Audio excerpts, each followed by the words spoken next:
Hey guys, welcome back to Matt's Book Reviews, and this week we are covering Beloved by Toni Morrison. You guys voted on this last week, so here we are covering it. A little brief synopsis before I get into the summary.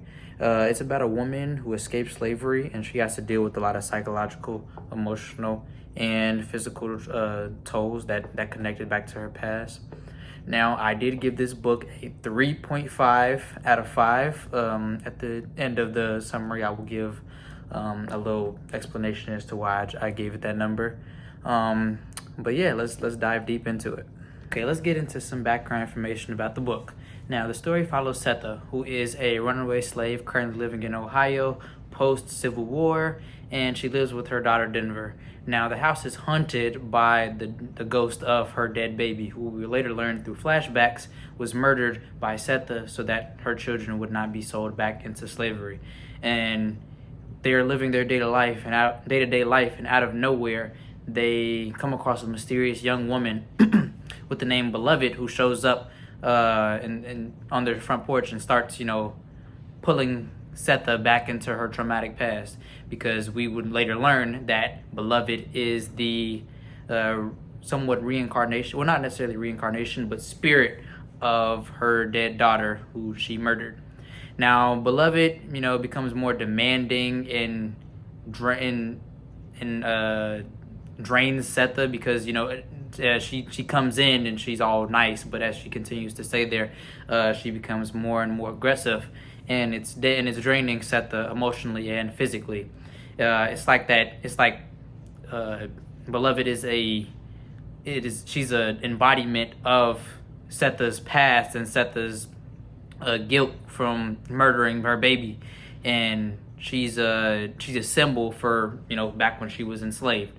So that's the main plot of the story. We meet a lot of characters throughout this, such as Paul D, who is another former slave member who comes in at the beginning of the book, and he tries to help Setha move forward in her life, but even he can escape his own personal demons that came with slavery. And we also have, as I said, Setha's daughter Denver, who will be the one to actually recoup Setha at the end of the book and bring her back to where she needs to be. All right, into our rating. Now, I gave this book a 3.5. This wasn't a mid book. That's why I didn't give it the 3 out of 5. I just said it was that because it wasn't really one of my favorites. This book is something what I would call of like it was a silent killer book. And what I mean by that is that it kind of uses more so like emotions and thoughts, figurative language, literary devices, and it also ties into the reader's interpretation of certain things to paint the picture that it wants to paint. I call it that silent killer because it's not necessarily like an action-packed book. It has a lot of action pieces in it, but that's not really what the book is about. The book is more so about the inside mind, the thoughts, the emotions, the feelings that come with the tolls of slavery, and the pain and suffering that one truly goes through when you're put in predicaments like that. And like I said, Toni Morrison uses a ton of literary devices and figurative languages to push the story along. This book can be confusing at times because of that. There's a ton of imagery, a ton of metaphors, a ton of symbolism. So it can get confusing at times, but eventually you will be able to understand all the pieces throughout the book, because they are reoccurring. A lot of the symbols that are in the beginning of the book come back later in the middle and in the end to fully paint that picture. And an example where it can be kind of confusing is Beloved herself. You see, Toni Morrison never explicitly states if Beloved was a real life, living, breathing entity, or if she was just the manifestation of the ghost already living in 124. Now, me personally, I believe that Beloved was a figment of the imaginations of everybody living in 124, because one, nobody else sees her. She only shows up in 124 and doesn't necessarily leave again. No one else knows she exists except for the ones that actually were living there at the time, such as Setha, Denver, and Paul D. Another reason is that she only really impacts the main characters, like I said, such as Setha, Paul D, and Denver. She never interacts with anyone else, so that's why I believe that she was a entity in that she wasn't actually really there. She was more so the spirit continuing on haunting 124. So let's deep dive into each section of the book, starting with part 1. One section that I really enjoyed reading and really impacted my decision for the 3.5 was chapter 16 in part 1. In this chapter, we figure out the whole situation behind how Beloved died. Seth, the slave owner, who is under the alias school teacher, him and a bunch of slave catchers. They found Setha in the back of the plantation trying to murder all of her children.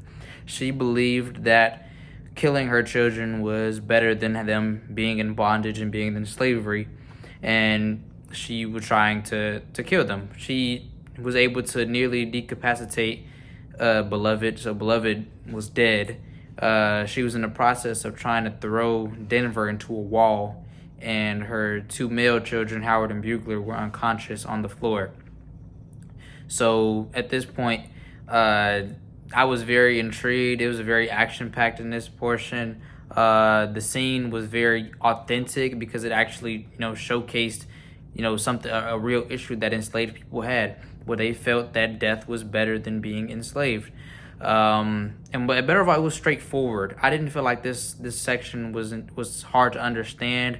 I was able to grasp it pretty easily, and I was able to pick up what Toni Morrison was putting down. So ultimately, I really enjoyed this key section of the text, and it was able to answer some questions because at this time we had no idea why Setha had went to jail. But after we got this whole section of the text in this chapter, we were able to understand a little bit more and move forward and push the plot along. And I really enjoyed this piece. All right, the next section that helped me rate the book was part 2, chapter 19. And in this particular portion, we talk about Sixo, who is one of the slaves on the Sweet Home plantation, and he tries to explain to school teacher that by eating some meat that school teacher presumed he stole, this would benefit the plantation, and therefore he would be able to work better on a full stomach. And I thought this scene was kind of interesting because even though he was trying to help the plantation, he was still beaten for doing it, for trying to survive, for trying to live, and for trying to help someone that has him enslaved. So I thought that was kind of interesting. Although I would have preferred it to be a little more action packed, I felt like this scene was a little under the weather. It was just pretty much like that. I get he's not a key piece in the story, but I would have enjoyed it a little bit better if they kind of went more in depth on that part.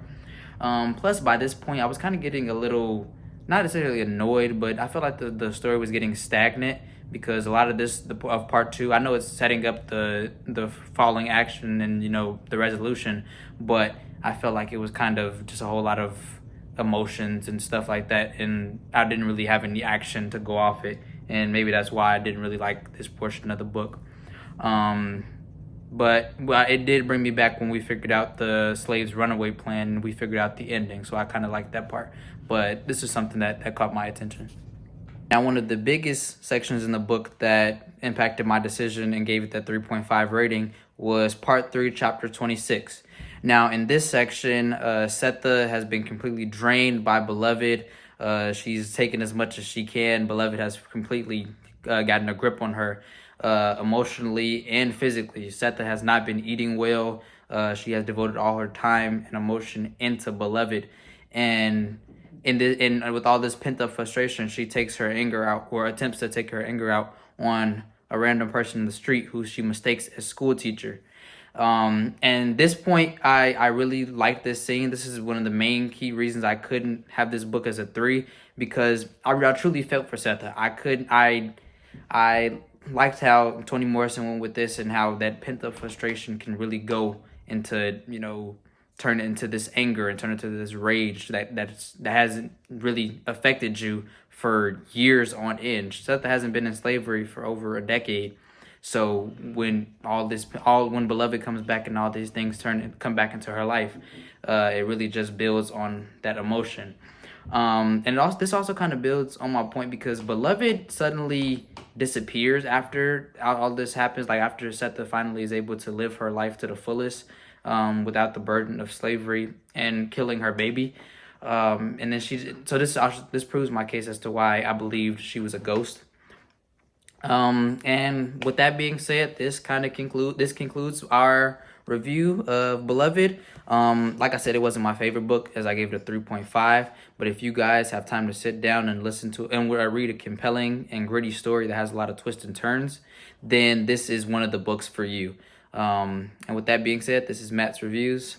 I'll see you guys next time.